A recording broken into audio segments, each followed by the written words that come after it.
इस वीडियो में 10th पास करने के बाद विद्यार्थी अगर डिप्लोमा इंजीनियरिंग में प्रवेश लेना चाहता है तो ऑनलाइन रजिस्ट्रेशन करने के बाद merit declaration, choice feeling and confirmation of admission, ये सारी प्रोसेसेस उसके बारे में मैं आपको विस्तृत जानकारी दूंगा। तो रजिस्ट्रेशन पूर्ण करने के बाद कमिटी के द्वारा निर्धारित समय में आपका मेरिट डिक्लेयर किया जाएगा। डिप्लोमा इंजीनियरिंग में दाखिला लेने के लिए आपको मैथ्स, साइंस और इंग्लिश सब्जेक्ट्स में मिनिमम 35% मार्क्स आए होने चाहिए और आपका मेरिट आपके मैथ्स, साइंस और इंग्लिश ये 3 सब्जेक्ट्स में जो गुण आए हैं उसके आधार पर तैयार किया जाएगा। तो कमिटी द्वारा निर्धारित समय में आप लॉगिन करें वेबसाइट पर gujddiploma.nic.in और आप अपना मेरिट जान सकते हैं। अब आता है पड़ाव चॉइस फीलिंग का। अब ये चॉइस फीलिंग क्या है? आपको अपनी स्क्रीन पे गुजरात के गवर्नमेंट, ग्रांटिनेड और सेल्फ फाइनेंस कॉलेजेस में जितने कोर्सेज चलते हैं ये सारे कोर्सेज आपको वहां पे दिखाई देंगे। अब आपको तय करना है कि आप कौन से कॉलेज में, फिर चाहे गवर्नमेंट हो, ग्रांटिनेड हो या सेल्फ फाइनेंस हो, और कौन से कोर्स में जाना चाहते हैं। उसके हिसाब से आपको अपनी चॉइसेस देनी है। आप अपनी चॉइसेस को अग्रता क्रम में रख सकते हैं और चॉइसेस में अगर आपको कोई बदलाव करना है तो ये बदलाव भी आप कर सकते हैं, पर इसके लिए जो निर्धारित समय है उसमें ही आपको ये प्रोसेस करनी है। और यहाँ ये भी ध्यान रखिए कि चॉइसेस देने से ही आपको एडमिशन नहीं मिल जाएगा। आपने जो चॉइस दी है उसके मुताबिक आपका मेरिट और जिस संस्था में आप जाना चाहते हैं, जिस कोर्स में आप जाना चाहते हैं, उसके लिए आपका मेरिट एडिक्वेट है या नहीं, उसके बेस पे आपको एडमिशन मिलेगा। अगर चॉइस फिलिंग आपने कर दी, चॉइस फिलिंग करने के बाद निर्धारित समय के बाद आपकी चॉइसेस लॉक हो जाएंगी और उसके बाद आपने जो चॉइस फिलिंग राउंड में पार्टिसिपेट किया है उसका रिजल्ट डिक्लेयर होगा। ये रिजल्ट आप वेबसाइट पर जाकर लॉगिन कर आप उसके बारे में पता कर सकते हैं। अगर आपको चॉइस फिलिंग राउंड के बाद किसी संस्था में एडमिशन मिला है तो आपके अकाउंट में इंफॉर्मेशन लेटर आप पाएंगे।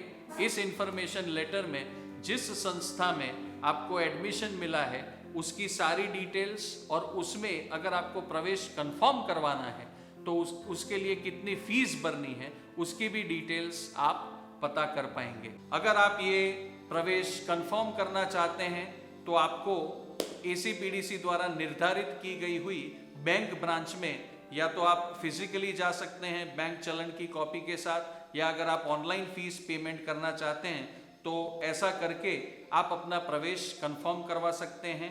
प्रवेश कंफर्म करते ही आपके अकाउंट में एडमिशन स्लिप जनरेट होगी। इस एडमिशन स्लिप को आपको संभाल कर रखना है जब तक पूरी एडमिशन प्रोसेस खत्म ना हो जाए। पहला राउंड समाप्त होने पर कमिटी द्वारा जो भी संस्था में जितनी भी सीट्स खाली हैं वो सारी सीट्स की सूची दी जाएगी और उसके लिए रीशफलिंग राउंड की घोषणा की जाएगी। रीशफलिंग राउंड में अगर आपको पहले राउंड में प्रवेश मिला है और आप इस प्रवेश को बदलना चाहते हैं तो आप उसमें भाग ले सकते हैं। पहले राउंड में अगर आपको प्रवेश नहीं मिला है तो दूसरे ये जो रीशफलिंग राउंड है उसमें आप पार्टिसिपेट कर सकते हैं। रीशफलिंग राउंड में पार्टिसिपेट करने के लिए आपको ऑनलाइन कंसेंट देनी होती है और जिस संस्था में आप जाना चाहते हैं उस सूची का आप अभ्यास करिए, उसके हिसाब से आपको चॉइस फिलिंग देनी है। तो जैसे ही चॉइस फिलिंग राउंड की घोषणा होती है आपको चॉइसेस देनी है। इस चॉइसेस देने में आपको ये ध्यान रखना है कि अगर आपको पहले राउंड में प्रवेश मिला है और दूसरे राउंड में आप अपना प्रवेश बदलना चाहते हैं तो जो संस्था में सीट्स खाली हैं उसे आप अग्रता क्रम में चॉइस करके आप अपनी चॉइसेस दे सकते हैं। रीशफलिंग राउंड में अगर आपको प्रवेश मिलता है तो क्या स्थिति बनती है? अगर आपको रीशफलिंग राउंड में प्रवेश मिला है तो अगर पहले राउंड में आपने प्रवेश कंफर्म करवाया है तो वो खुद ब खुद कैंसिल हो जाएगा, और रीशफलिंग राउंड में जो आपको प्रवेश मिला है उसको आपको कायम करवाना होगा। और उसके लिए अगर आपको कोई फीस पेमेंट करना है, क्योंकि गवर्नमेंट में से अगर आप सेल्फ फाइनेंस कॉलेजेस में जाएंगे तो शायद आपको फीस ज़्यादा भरनी हो सकती है, तो उसके लिए आपको ज़्यादा रुपए भरने पड़ेंगे। अगर आप सेल्फ फाइनेंस से गवर्नमेंट में रीशफलिंग राउंड में जाते हैं तो आपने जो पहले ज़्यादा पैसे भरे थे वो आपको एडमिशन प्रोसेस खत्म हो जाने के बाद आपने रजिस्ट्रेशन के टाइम जो आपकी डिटेल दी है वहाँ पर डिमांड ड्राफ्ट के रूप में कमिटी द्वारा आपको वापस भेजे जाएंगे।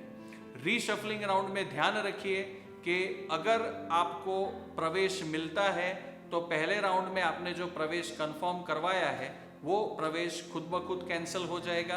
अगर पहले राउंड में आपको प्रवेश मिला है पर रीशफलिंग राउंड में आपको प्रवेश नहीं मिला है तो पहले राउंड में कंफर्म किया गया प्रवेश आपका कायम रहेगा।